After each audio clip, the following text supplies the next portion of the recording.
Today we're going to be talking about white balance. Now this can get super complicated, so for today's lesson we're going to keep it to a minimal on complications, and it's going to be white balance for dummies. And I don't think any of you are dummies, that's just a way of expressing that we're going to keep it simple. Reason why this is important to understand though, to get the most out of your image, you're going to want to manually white balance it. Cameras can do amazing at auto white balance, but they don't always do exactly how it should look because they're not like humans. They don't see it truly as it is. So let's talk for a minute about the three basic lights that are around most of us in everyday living. Now the sun itself produces around, give or take, 5,600 Kelvin.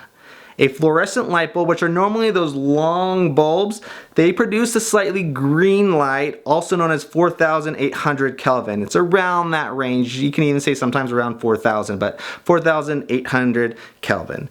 And a tungsten light bulb produces warm light, and those are the light bulbs that are in most of your houses. Now those light bulbs produce 3,200 Kelvin. Now why this number is important to understand is for this reason. Pay attention. So a lot of times your cameras, most DSLR cameras, they have auto settings for certain circumstances. So my 5D Mark II is what I'm using as my example, but all DSLR cameras, they have these settings. So right here I have white balance button, and I'm actually gonna go through the menu. So I have auto white balance, I have a sun, which right here it says approximately 5,200. I personally think is normally around 5,600, but that will give you the best image generally speaking. Generally, not always, because I don't want anyone to call me out, but generally speaking, that's going to give you a really solid image. If the sun is out, try and shoot with the sun out on this. It'll make your job easier.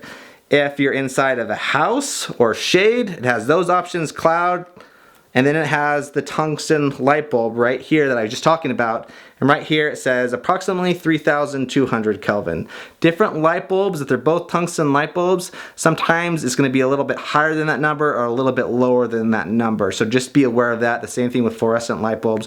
Or even if the sun, if it's producing around 5,600, if the clouds are out, a couple other variables depending on the time of the day, sunrise, sunset, it's going to affect that white balance as far as what it should or shouldn't look like.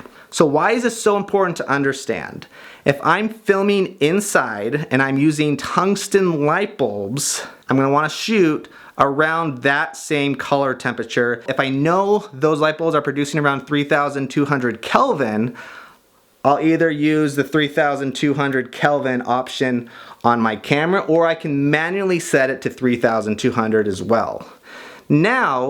Right now, I'm actually using daylight light bulbs. So my color temperature on this camera, to make it look the best possible, or the most natural possible, I actually have the camera set to 5,600 Kelvin. Now, what happens if I turn my white balance to 3,200? I'm gonna do that right now. Watch this, 3, 2, 1. You see that? Magic. So now we're at 3,200 Kelvin, or tungsten lighting, and white doesn't look truly how white should look. And I don't really have a whole lot of white in the room, but you can already tell this doesn't look natural. Now let's knock this to the far extreme. The camera itself can do 2,700 Kelvin, so I'm gonna manually set it to that right now. Right?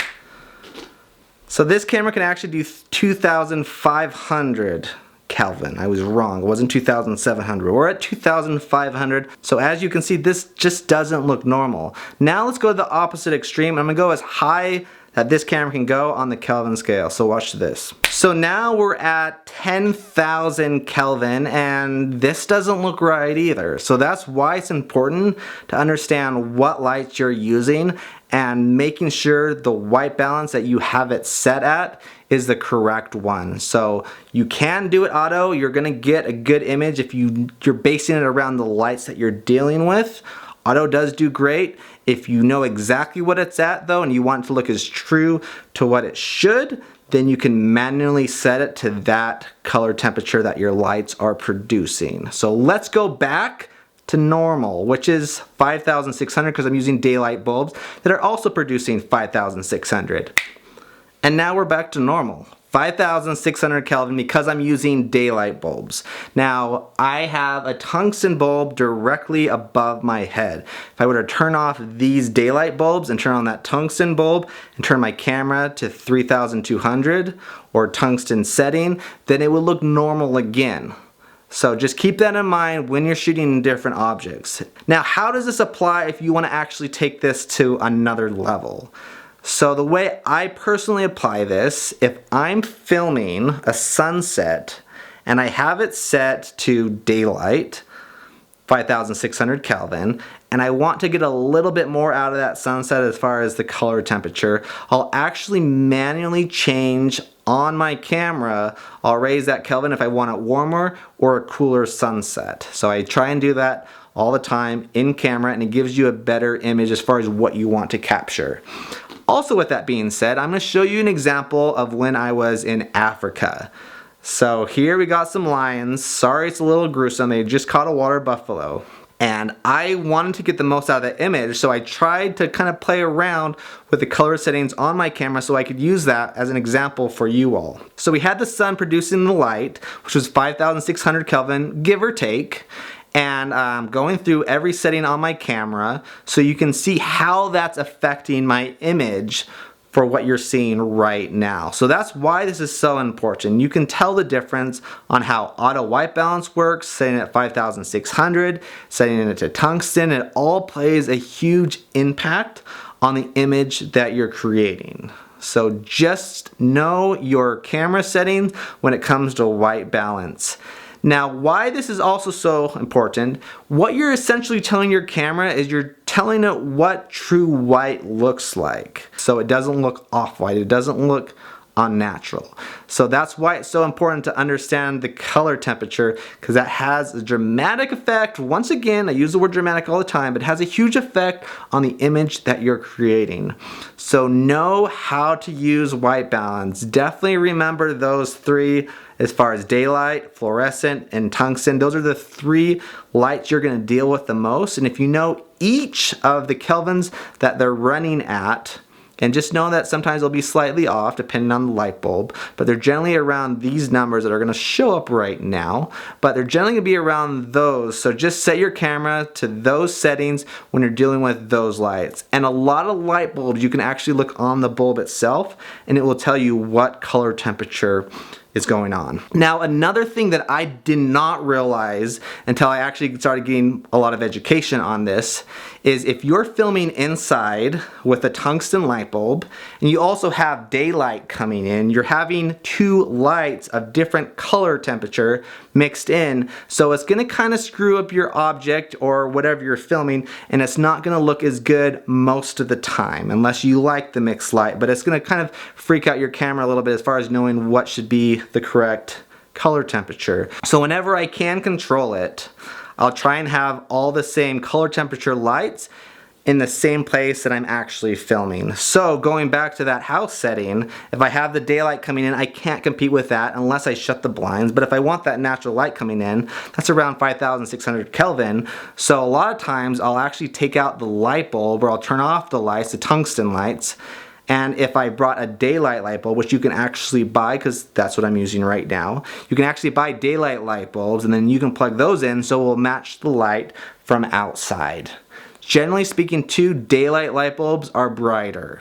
Not all the time, but generally speaking. If you go on a movie set, you'll see that the daylight 20K light bulbs are significantly brighter than the tungsten light bulbs. So that's just another thing for people that are kind of getting in the professional world. So there's a lot of information there.